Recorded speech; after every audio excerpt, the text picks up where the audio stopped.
Morning and welcome to our chapel. It's so good to see each and every one of you.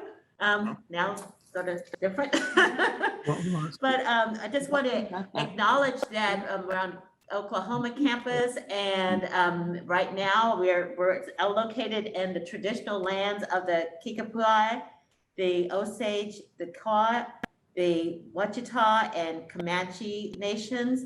And then our Kansas campus is located on the traditional lands of the Kickapoo, Kakaskier, the Kawa, Kansa, and Osage nations.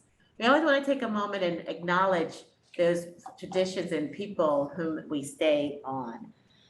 Also today, I want to just thank you again for being with us. We are going to have a nice conversation, and our moderator today is the Dr. Casey Sigmund. She's the Assistant Professor of Preaching and Worship and Director of Contextual Ed, and she will be moderating our conversation today. Dr. Sigmund. Thank you, Reverend Narcisse. And again, warm greetings to you. And a special warm welcome now to Rabbi Michael Zedek. For 26 years, Rabbi Zedek was the senior rabbi, starting out, I believe, as the youngest rabbi ever of such a great congregation. But he was the senior rabbi of the oldest and largest Jewish congregation in greater Kansas City, Missouri. The temple congregation B'nai Jehuda was a giant with more than 1,900 families, where he received the honor of becoming Rabbi Emeritus in 2000. In 2004, Zedek began service as the senior rabbi of the then 130-year-old Emmanuel congregation in Chicago. During his time there, the membership more than doubled. I'm noticing a trend here. Prior to that appointment, he served as CEO of the Jewish Federation of Cincinnati for 4 years. He became Rabbi Emeritus of Emmanuel in July 2016, at which time he was recruited by the Central Conference of American Rabbis to serve as senior advisor to the organization, which is the oldest and largest rabbinical body in America. Rabbi Zedek, though traveling through these great spaces, has maintained a weekly connection to Kansas City every Sunday morning on the radio with an interfaith program he's been doing for a couple of decades now, I believe, called Religion on the Line, along with Chancellor George M. Noonan and Reverend Dr. Bob Hill. Have Rabbi Zedek is our Rabbi-in-Residence, teaching and participating in community events such as this forum, as the seminary focuses this year on the theme of interfaith engagement and collaboration. So let us now give a warm welcome to Rabbi Michael Zedek. A rousing sitting ovation. All right, thank you. And Casey, thank you so much. And by the way, I hope in this conversation, which I sincerely desire for it to go in that direction, ultimately, of course, will be sufficiently informal and sufficiently intimate that we can share honestly with each other. And we can even use, as I like to joke, you can use my Christian name. Michael is a good theological challenge, since it comes from the Hebrew Michael, who is like God. Now, in my case, I don't think it's a declaration. I think it is a question for which the answer is no one and nothing, but that's for later in our discussions. I've already gotten started in a particular way that's keeping with the wonderful bromide, a regular piece of many clergy. Before I speak, I'd like to say a few words, right? And those few words include my appreciation for those kind words. And in fact, I just concluded my service as the senior advisor to the Central Conference of American Rabbis, and I am now joyfully embracing the opportunity to be, quote unquote, the rabbi in residence at St. Paul's, which is a renewal of a relationship that I had some years back when Dr. Charles Boffman was the professor of what you guys call Old Testament, wink, wink. He had a heart challenge and they recruited me to fill in. And then when he did recover, thank God, the two of us taught a course together on the first 5 books of the Hebrew Bible. It was a fun time and a joyous one. And I've also enjoyed my experience thus far already, and I'm looking forward to more and more encounters. That said, I want to start where Casey began with, in the context of that radio show, because its origins have something to do with how it is that I happen to be here this morning. Because of some circumstances involving, alas, the suicide of Dr. Marshall Saper, that name may echo for a few. He was a giant presence on the radio in greater Kansas City. For those who are familiar with such stuff, he had a 25 share, which means 1/4 of all the radios in the greater Kansas City area were listening to him when his show was on. He was a pioneer of talk show psychology. When he died, self-inflicted suicide, alas, I was asked if I would do the funeral, which of course I did. And my suspicion is it was the first time that many folks in media met someone who took religion seriously and wasn't a total fanatic, off the charts, send me $20 and I'll pray for you kind of thing, right? They also had a number of us fill in the week after his death because they were very concerned about copycatting. One of the amazing aspects of radio is how extraordinarily powerful and intimate it is. Someone thought they'd lost their best friend and they wouldn't know what he looked like because of that power of the voice. They kept asking me if I would do a show. And I said, I don't really want to do a show. I mean, how many times am I going to answer, why doesn't Judaism accept Jesus as the Messiah? I thought that would be boring radio. But this was in the days, because we've been on for more than 28 years now. Some of you may remember Crossfire. We're back in that environment where people don't listen to each other. They only yell over each other. Crossfire was the platonic ideal of that, and CNN, where no one ever listened. They only shouted. And I thought, a program in which a rabbi, a priest, and a minister could care about each other and not always agree with each other was a meta message that was critical for our environment. I still think it's a meta message that's desperately needed, but it is the heart of the show. In effect, I am utterly convinced that we don't have to see eye to eye in order to walk shoulder to shoulder.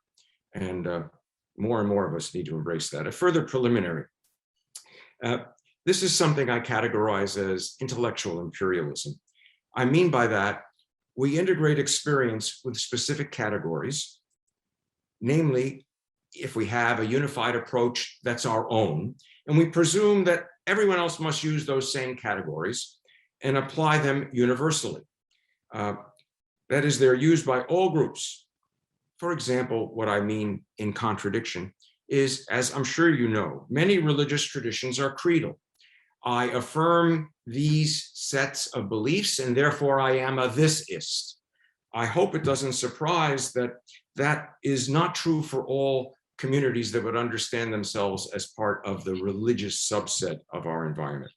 Yet our analysis so often, too often, consists of applying our categories and convictions in what we delude ourselves is an objective evaluation, in which, of course, the other traditions, what shall we say, will be judged as at best inferior, if not totally bankrupt. Pushing further, often, even all too often, we accept, blink, yawn, or rationalize about some peculiarity, even a superstition in our own camp, while we judge the existence of some inconsistency in another group as proof of its general and total lack of worth. Let me give you a concrete illustration. Again, it comes from the radio show experience. Father Tom Savage was the first, may he rest in peace, an amazing, wonderful man. I was happy to call him my priest, and he lovingly called me his rabbi. He once shared with me a notion, what's the doctrine of Mariology? Or as some Protestants call it, Mariolatry. Is it perhaps what a South American peasant might think it is as he or she kisses the foot of a statue of Mary worn smooth by generations of people doing the same oblation in the fearful hope that somehow they're going to get pregnant? Or is it what a sophisticated Jesuit theologian might suggest when he, and I wish I could say he or she, but I can't say that yet, when he understands that it expresses the notion that there is a feminine principle built into existence, into the experience of life, into the universe? What's the answer? And the answer is it's yes, it's both of those phenomena. So with that as background, I want to offer an alternative view, and I do so in the form of a story. It's one that well, first of all, I love stories. I think that's the best way we remember things.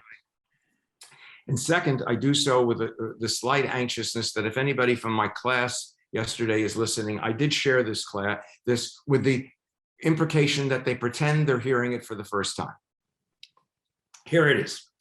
I learned it from Dr. Fred Craddock. Anybody know that name? Yeah. A remarkable pulpit presence and a remarkable man. He talks about his first trip to Israel, in which his guide pointed out such and such a miracle happened at this location. Now, by the way, as an aside, at no additional cost, every single person I've ever known who's gone to Israel thinks their guide is the single greatest guide ever. Part of that is because the training in order to qualify for a guide is enormously intense and challenging. But your guide, I'm sure, was the best guide ever. Mine's only second best. Such and such a miracle happened here. Craddock demurred with, I hope you don't mind if I have a different understanding. And without missing a beat, the guide said, quote, of course not. You can be sure if there's only one way to understand something, it didn't come from God. Now, in Jewish tradition, we call that devar acher. Translated in a poetic fashion, another interpretation. Not my right and your wrong one, but another one. Now, clearly it needs to be intellectually defensible, but it is a notion that a univocal voice is not the voice in which we understand, interpret, and live out our relationship to the Holy One. So, an admission. Had I written the Hebrew Bible, I have no doubt it would be better than it is. That's a joke. I hope some people got it. At least it would be different. A simple example and then a deeper one. The simple example is all of us are familiar with that wrestling match in which Jacob becomes Israel.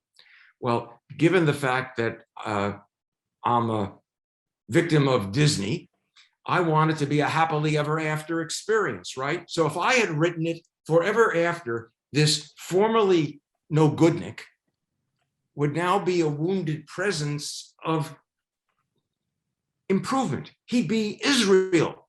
But the text, quite honestly, knows better than I. There are moments when we rise to that capacity, and there are moments when we are, alas, one of the ways to interpret the Hebrew of Jacob is crooked, not straight, not what we are called to be. The Bible clearly at this point knows far better than I. But even more pointedly for this discussion, I suspect I'd likely have fallen victim to some ethnocentrism thrown in with a touch of xenophobia, what the heck. To wit, I'd have been sure to frame the text to affirm our monopoly on truth, more precisely with God. And thank God I wasn't in charge. For the Hebrew Bible demonstrates, better insists, you don't need to be part of my group or tribe or faith to connect with the Holy One. A few examples. Consider Bilam, as we say in Hebrew, Balaam in English. Yep, is that correct? Balaam. Yeah. Despite his questionable character, he's identified as a prophet of Yud He Vav He. How dare they? I mean, really, what's going on? Well, what's going on, as for instance, in a Talmudic interpretation, as you may know, at the end of Deuteronomy, it says, never again will there arise in Israel a prophet like Moses. In Israel, the sages advise, but not among the nations of the world. Consider, for instance, Balaam, a prophet of God. How about Melchizedek, the king of Shalem or Salem, Jerusalem, for goodness gracious sake, the priest of El Elyon, God Most High, or the central character in my nominee for the most important, challenging, and vital book in the entire Hebrew Bible? I wonder if anybody would guess whom I think. Job. Got it right? Job is clearly not an Israelite. He's identified as not part of that community. He is in every person. He is connected to God in what is perhaps in chapter 38, some of the most overwhelmingly magnificent religious poetry to ever have been shared with humanity. Just an extraordinary non-Jew. How dare they? The only possible conclusion is that God, my God, is bigger than any religion. All other postures, I'd argue, well, I'll be bolder, assure one turns religious convictions into idolatry, by which I mean worshiping, even if unaware, one's faith, rather than recognizing it to be a way, if you insist, or even the best way to God. But surely no one community has a monopoly on faith, truth, or the search for meaning. Remember the Fred Craddock story with which I began. Rather, I understand our communities, at least in Western tradition, as language systems to point us toward the holiness all around us and the sacred dimension in us. Now, as it happens, I enjoy learning languages. Why? Well, first of all, it's just simply exciting to stretch the mind. But more importantly, it's an enriching gateway to a connection with others with whom I share the journey through this valley of the shadow. And the exploration often provides insights that expand the understanding and/or the argot of my own tradition. That said, before concluding this part of our forum, I want to offer a brief exploration of the concept which offers the prospect of contradicting what I've argued today. And I'd also suggest it is easily the preeminent candidate on the list for most misunderstood and/or abused concepts in the Hebrew Bible. To end any suspense at all, I'm speaking about the notion of chosen people. And I want to cite just two scriptures. Tihuli mamlechet kohanim v'goy kadosh. Those of you whose biblical Hebrew is a little rusty, come on now. You shall be to me a kingdom of priests and a holy people. Or Isaiah 42, you are called to be an or lagoyim, a light to the nations. Now, it is precious beyond words to me that the indefinite article is there. Hebrew has a definite article. You could have easily said, you shall be to me the kingdom of priests, but it doesn't, it says a kingdom of priests, a light to the nations.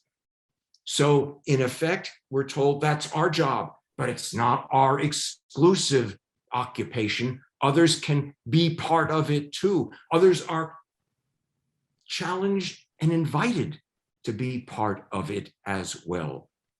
Admittedly, it has had some moments of lacking in that interpretation, but that is the heart of the matter. In short, it says that we are not better than others. We're called to be better than we are. And that is a call that I wholeheartedly suggest is universal, if only we would get to work doing that work. With that in mind, I want to share just two, well, maybe three final reflections. The first is from Arabic folklore, and it concerns a character named Hamdi. If you can get the ch in there, you never, who knows about your Hamdi. That very good. Hamdi.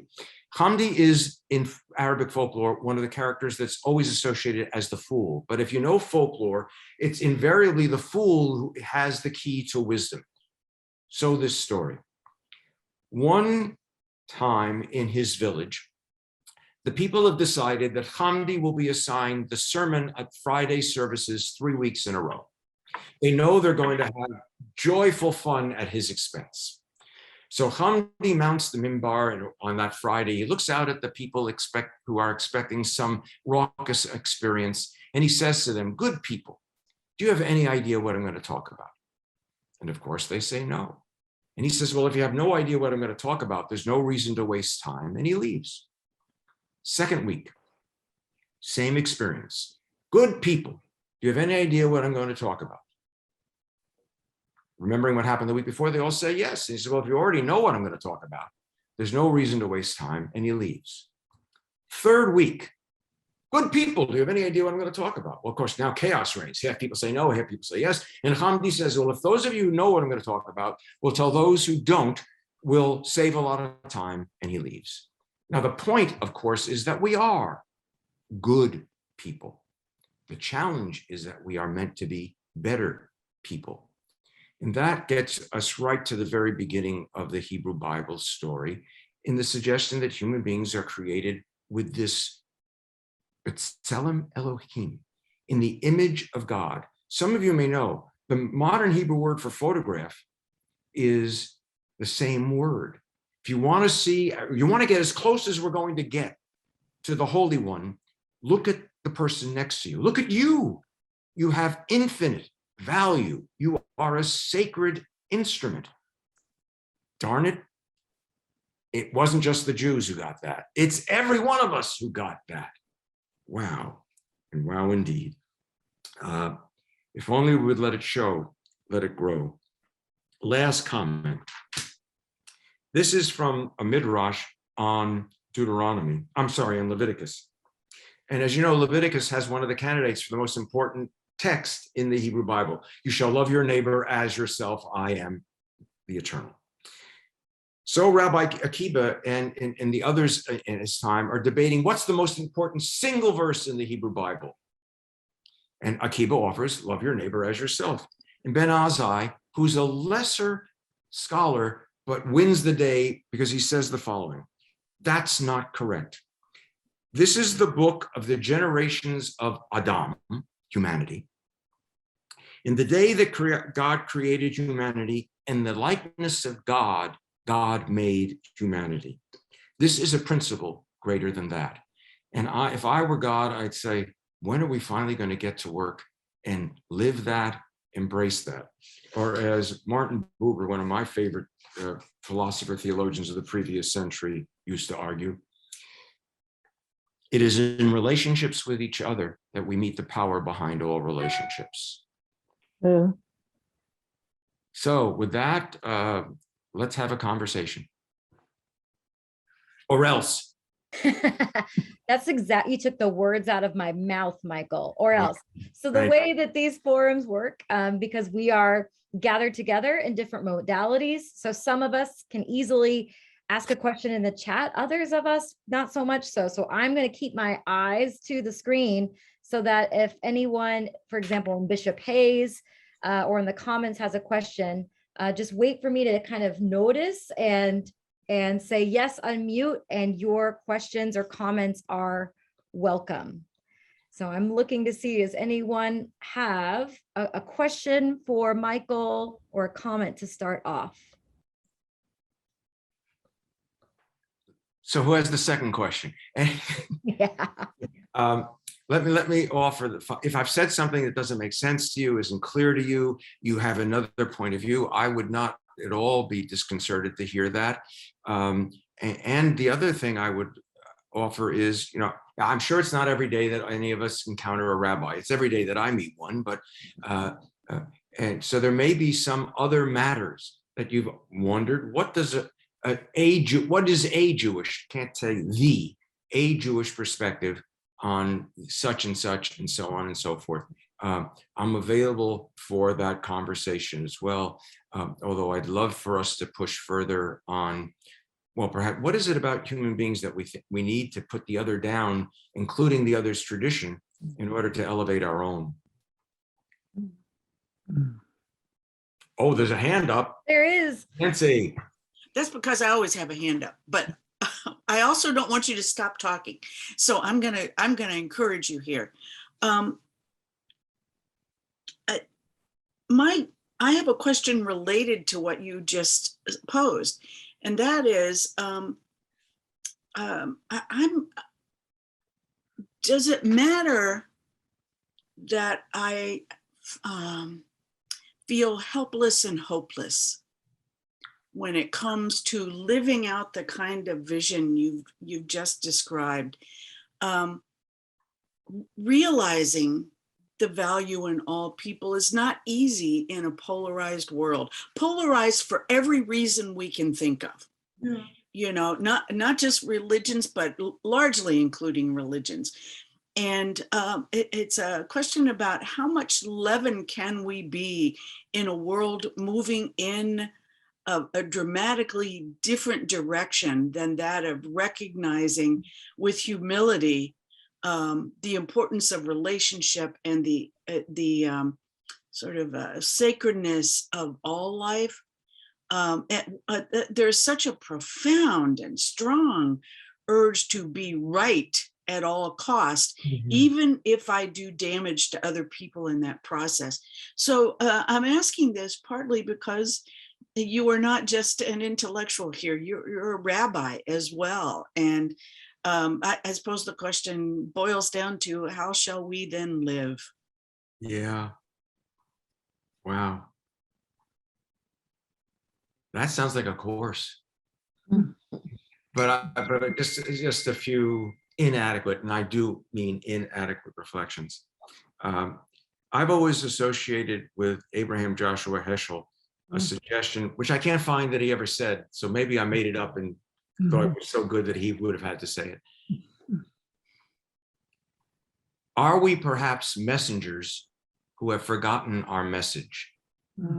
Now, the nuance in there is that the Hebrew word for messenger is the word that is malach in Hebrew.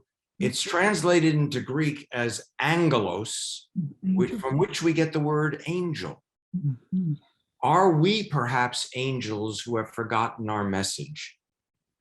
Is in effect what is being suggested, because as far as we know, whether one has confidence in winged creatures that also fit that category, that's also what we're supposed to be. After all, there's this wonderful notion in Jewish tradition. How does God get into the world if it isn't through us, all of us? And the absence may be exactly your challenge, that we haven't reported for duty well enough, wisely enough, and often enough. But Heschel does say this one: it may well be that we will not be redeemed, but at least we should be worthy of being redeemed. Saint Mother Teresa put it in this, I was not called to be successful. I was called to be faithful. And I mean, that in some ways that has to be enough, even though there are moments clearly of despair, even as I wish Mother Teresa had published her diaries, in which, if they're filled with darkness and uncertainty, even though she presented herself as the epitome of something that I oppose, namely a religious triumphalism. She was filled with doubt, as should any person who reasonably looks at our world. My goodness gracious. There's also a Talmudic commentary that says, don't say there is no justice, there is I. Don't say there is no hope, there is I. Don't say there is no mercy, there is I. In short, someone once described the Jewish people as prisoners of hope. By the way, in a world in which for more than 2,000 years, how in the heck did we do that? And I would suggest there are a lot worse things to be captured by. Even if we fail. In fact, I suspect the human experience is precisely that's the heart of it, isn't it? Failure. In fact, personally, Casey pointed out that my career arc started earlier at a fancy schmancy moment. And I had been a rabbi for all of 3 years. And I was thinking about quitting. And what kind of job is this? I mean, the congregation's never going to do all you want them to do. You're never going to be able to accomplish all you want to accomplish. What the heck am I doing here? I shared that with an older colleague who now very immodestly, first of all, because it's immodest, said, Michael, you're really kind of young to have gotten to that place already. But he then said, what makes you think you should be a better failure than Moses? That was beyond liberating, beyond liberating. One last example of that, and then I've got a lot of other things that I could, but let's see what happens. Some of you know the Jewish cycle of pilgrim, so-called pilgrim festivals. There's 3 of them: Passover, Shavuot, and Sukkot. Passover, parallel Easter. For the historical connection in the Jewish journey, we got out of Egypt on Passover. Shavuot, Pentecost, as we call it in English, we stood at Mount Sinai and became a people with a career. Sukkot, the last of the 3, should be the holiday for getting into the promised land. But there is no holiday for getting into the promised land. Once more, the existential experience of reality knows better than I want a holiday for the happily ever after, right? But instead, it's the oldest continuing Thanksgiving festival in the world, in which we give thanks as we wander in the wilderness, because that is the experience of humanity, whether that wilderness is Overland Park, Kansas, or the Sinai Desert. Thus endeth the sermon for today. Thus saith the rabbi. Yeah. Something that you said in response to Nancy's question did remind, I'm not even a Wesleyan, but I'm going to lift up a quote from John Wesley in response to that despair and act of hope. And the question of, well, where is there justice? There's I. Well, John Wesley said, do all the good you can, by all the means you can, in all the ways you can, in all the places you can, at all the times you can, to all the people you can. So it's just kind of interesting to see that that interaction. There. By the way, it reminds me, but there's no record can be found of St. Francis of Assisi ever having said this. But it so fits the spirit of the man as we've come to know the reality and likely the myth. Preach the gospel at all times, and if you must use words. One more boring extension. I hope it's not boring. I had the amazing privilege in my life of having personal conversations with Nelson Mandela twice. The single most remarkable presence I've ever encountered. And in one of those conversations, I genuinely marveled at, why isn't there some room for anger in this man? Why isn't there desire for settling scores, vengeance? Almost 28 years of his life stolen by an illicit, illegal regime. And he explained by making reference to what he called a South African tribal concept called Sariti. Now, I can't do the click. The Zotha call that the shadow that you cast, by which he extrapolated, while the life force resides in me, how I use it will determine the person I become. If I spend it in anger, I may well become a person with whom I don't wish to be an acquaintance, etc. It's a remarkable renewable resource because my behavior is independent of the other. It is the effort to grow me into the person who would justify the notion that for a moment I was, that in Jewish tradition, there are very few euphemisms for die. One of the few is niftar. It literally means to be discharged from service. Hopefully I get an honorable discharge, or maybe a small whisper, well done. James had his hand up, unless it's Chris. Okay, Casey? Go ahead. Yes, go ahead, Jim. And then I have a question in the chat from Leah Miller, but go ahead, Jim. Let me start by saying it's so great to have you as part of our community, and Thank you. there's a graciousness you bring that is just marvelous, and I think opens us up and helps us think and grow. So thank you so much for being part of our community. Well, first of all, thank you for those kind words. And second, it's scary in terms of what your question is going to be. No, my question's really a simple one. I understand that at least in some versions of Judaism, people are trained in Torah by being paired up and told to debate and talk together about the meaning of the text. Mhm. And that was so foreign to my Christian experience, and I was so struck by that. It seems to me that goes to the kind of relational dialogical emphasis that you were having, and it goes to that kind of, it's a perspective, not the perspective.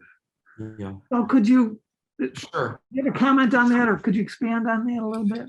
Thank you. The traditional joke is when you ask a rabbi a question, the rabbi is going to respond with a question, right? The more serious piece of that is when you ask a rabbi a question, the rabbi doesn't give you an answer. The rabbi gives you a response. Mhm. It's called responsa literature. That's so much more exquisite than an or the answer. This is how I understand it now. This is my wrestling through this now. Now is this moment. I don't know about the next one. Second, you're referring to what's called chevruta study. It's the Hebrew word chaver, partner, comrade, etc. It's enjoying a comeback. By the way, it may have been born out of a shortage of books. In fact, my professor of Talmud, who had actually memorized the entire Talmud, unbelievable feat. In fact, to bore you for a couple of seconds, he survived. He was a Polish refugee from World War II.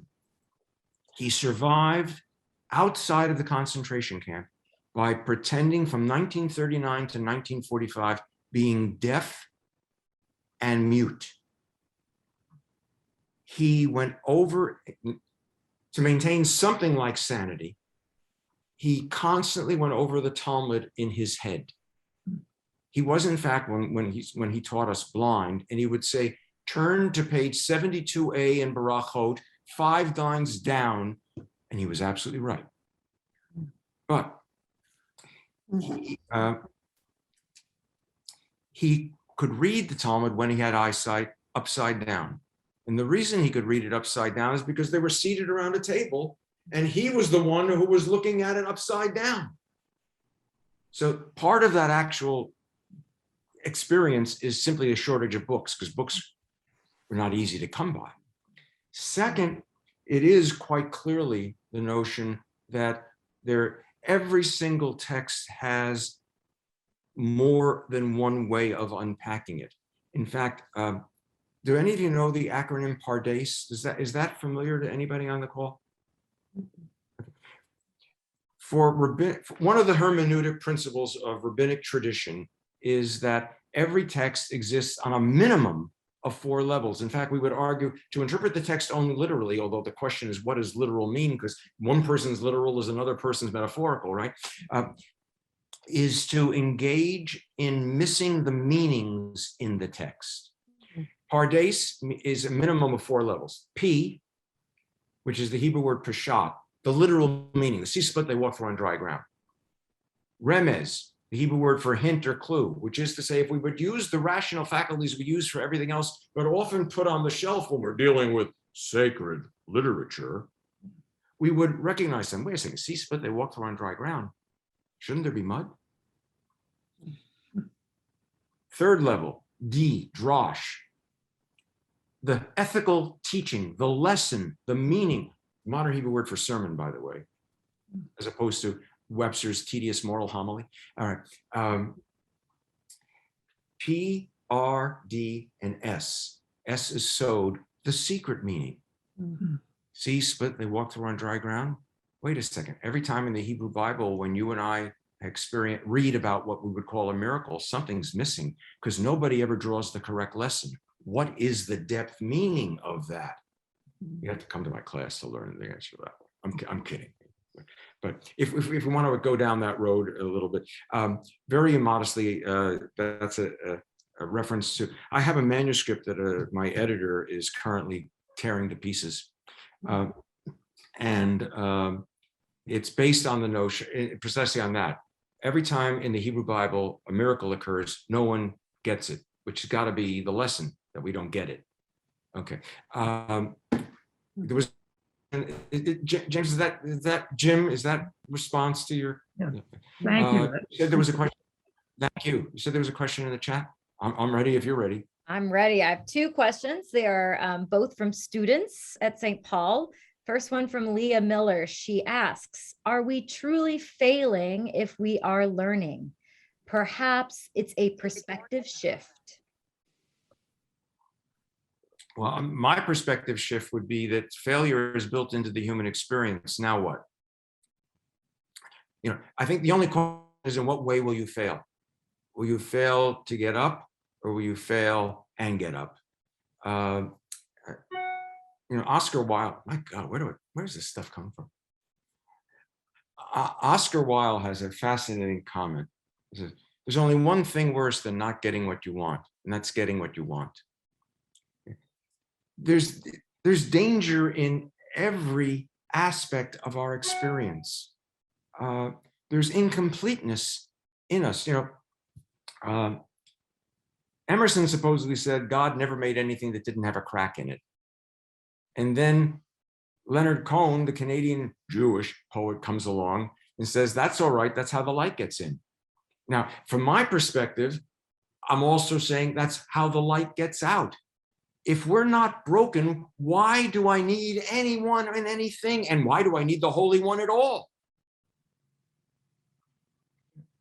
Can I be less broken? Yes. Will I heal myself? Nah.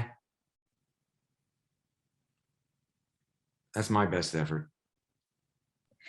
I think it's a fantastic effort. And it definitely made me think about, church culture in the United States and kind of aligning with business culture and success and 7 steps to success of your church, and this sort of kind of looking away from failing as a part of human nature. And so the nature of the church shouldn't be failure. And I just kind of wonder what sort of impact that it has had through the generations of this culture on people who follow God, revealed through Jesus. This notion of there is no failure. Yeah, in the days when I had an active pulpit, one of those things was pastoral work. People would come to see us because we are a gateway to a lot of mental wrestling matches. My so-called rule was I only did short-term counseling with the exception of grief or terminal illness. There were so many other responsibilities. 3 or 4 times, and then it was referral time to someone else. And immodestly, I did have a lot of training in family systems theory, but most of the folks I saw weren't upset. They were upset because they were upset, which is what I call the double whammy. It's the energy that keeps it flowing. There's good reason to be upset. There's good reason to be disappointed, but not to be disappointed that you're disappointed. Guilt is the energy that keeps unacceptable thoughts coming back. Now, here's my little cliche. It gets me through a lot of days. I am more than I ever thought I would be, and much less than I should be, and both statements are true.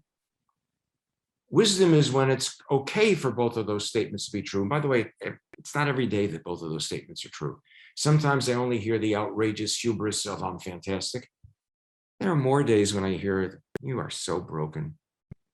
But in general, the best of me knows I live in that tension. Or as the humanistic psychologist, by the way, from the biblical perspective, there's no such thing as humanistic psychology. It's sacred psychology. There's no such thing as secular humanism. What we do to each other, we do to God. He said, Dr. Carl Rogers, it is a curious paradox that when we accept ourselves as we are, then we can change.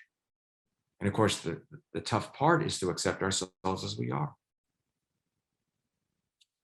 Okay, there was another question, or I just exhausted? Another question from student Joshua Seifert. He asks, or says, then asks, I thought your comments on intellectual imperialism were interesting. Intellectual imperialism can be used as the backbone of religious intolerance and religious violence. How might you suggest we utilize interfaith connection to prevent intolerance on a deeper level?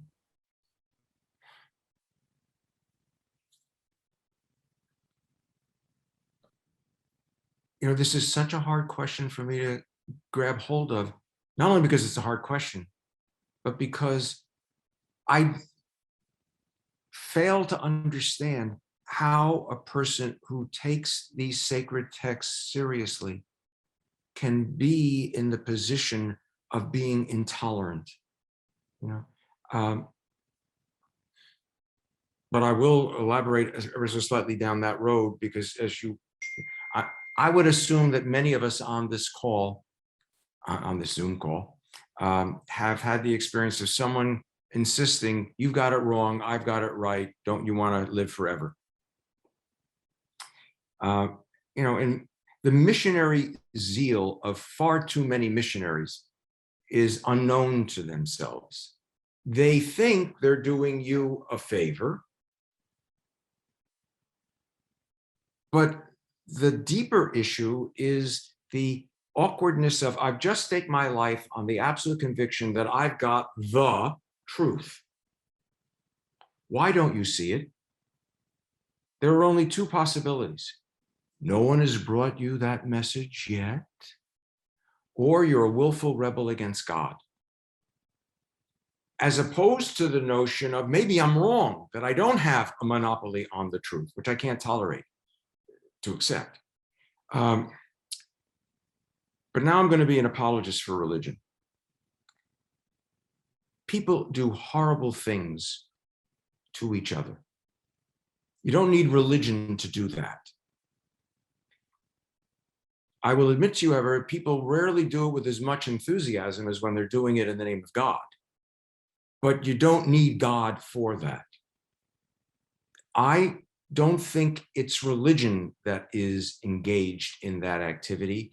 It is the nature of some of us to insist that the only way I can survive is by making you less. By the way, it never works, which is why it keeps on occurring, because the payoff isn't sufficient. Here's a cute image that you can use someday without attribution.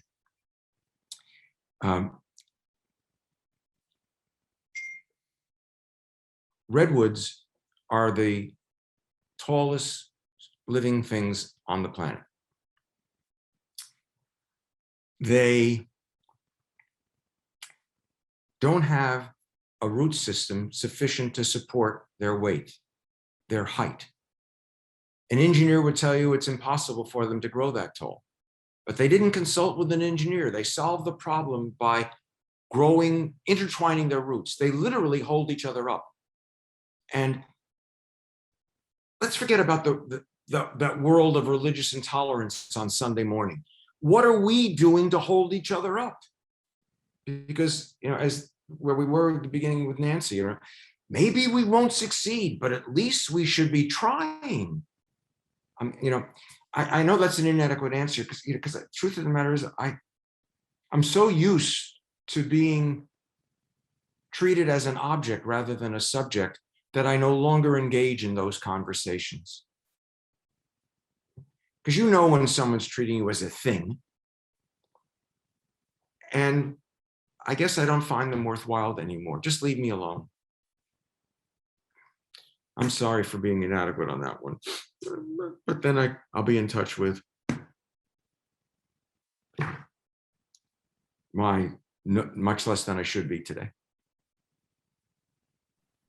No apology necessary. I appreciate your authenticity and honesty about, as has been highlighted, the polarization of our culture, and that just naming that in order for there to be that meeting and that dialogue, it does take the intentional postures of more than one party in order for there to be discovery and revelation. So something did occur to me that I'm going to share now.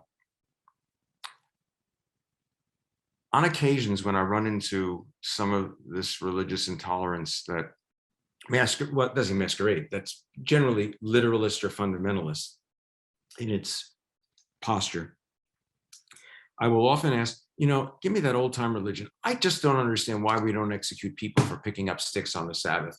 It was really a valuable thing to do. Now, come on, why aren't we doing it anymore?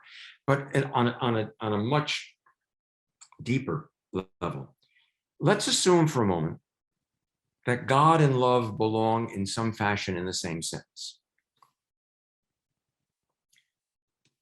What would you think of a loving God who condemns to eternity one of God's children simply because they're in the wrong club? If that is the God there is, I will gladly turn in my membership card and spend eternity in hell. By the way, if there is only one card, I'm more likely to have it than you, because we've been in this business longer than you have. Fortunately, our understanding of the business is that there are lots of alternative shops to go to, because you as opposed to competition, Casey, which you wrote in, I collaboration, yes, but even more harmony. What a pathetically boring place the forest would be if only one bird's song were heard. So that's my latest effort with some reflection. Fantastic. Well, I think we have time for one more question. Is there anyone who is just brave enough or foolish enough? Brave, foolish, wise to ask a question or make a comment before we go to lunch and go about our days? Anyone? One, I don't know if you can see me. I'm trying to move and get the new cord to pick me up. So I was just teaching Intro Hebrew Bible this morning, and we ended with, we were talking about Joshua and Judges, and was it conquest or settlement, and what does the text say, and what does archaeology say, and ended with a conversation about the violence in the Bible.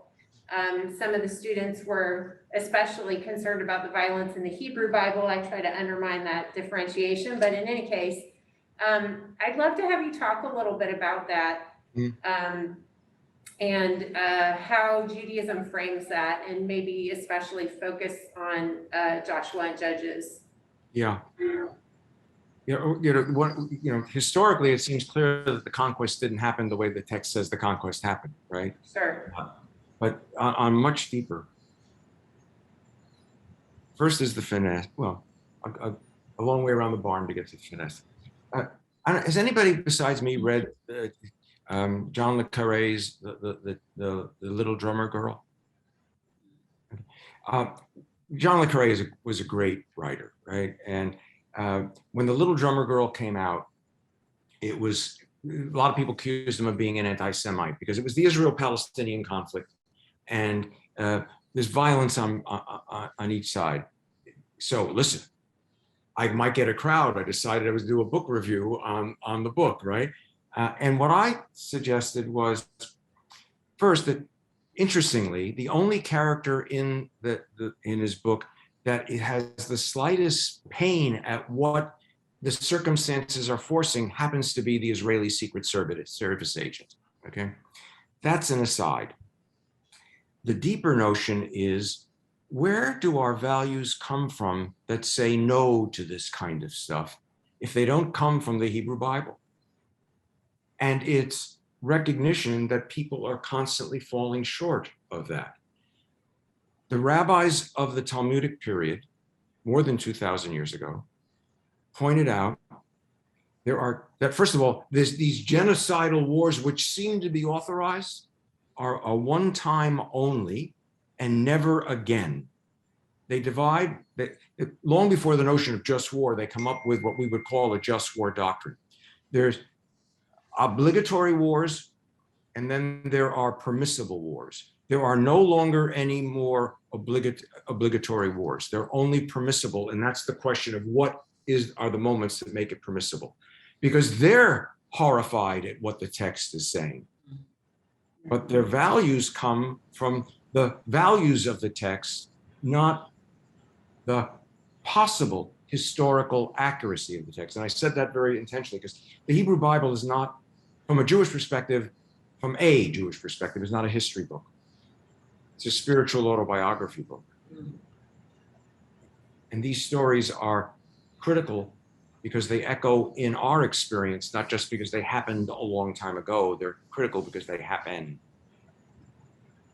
That would be some aspect as well. I mean, you shall love your neighbor as yourself. Come on, folks. I mean, don't give me this artificial dichotomy that the God of the Hebrew Bible is a vengeful, angry God, and the God who threw the money changers out of the temple is a sweetheart.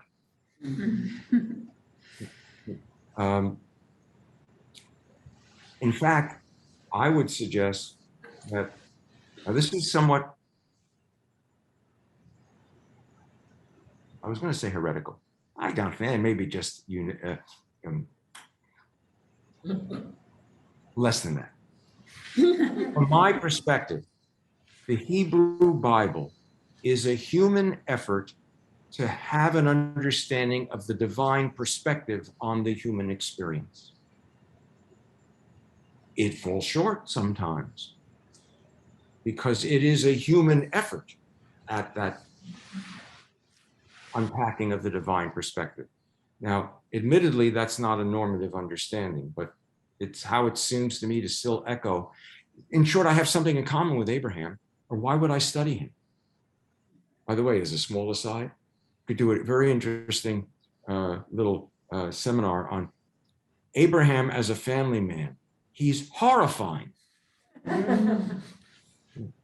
utterly distressing beyond words. Boy, does he start dysfunction through the generations.